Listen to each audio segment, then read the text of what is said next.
Meanwhile, in other parts of the country, they're flat out flaunting their power with holiday light displays like this is from Round Rock, Texas.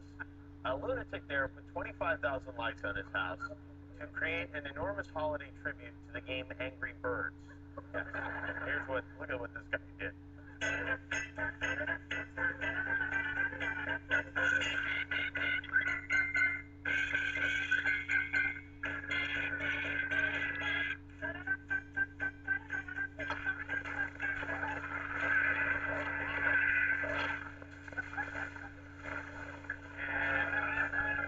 He didn't get the surviving picture living in an embassy suite.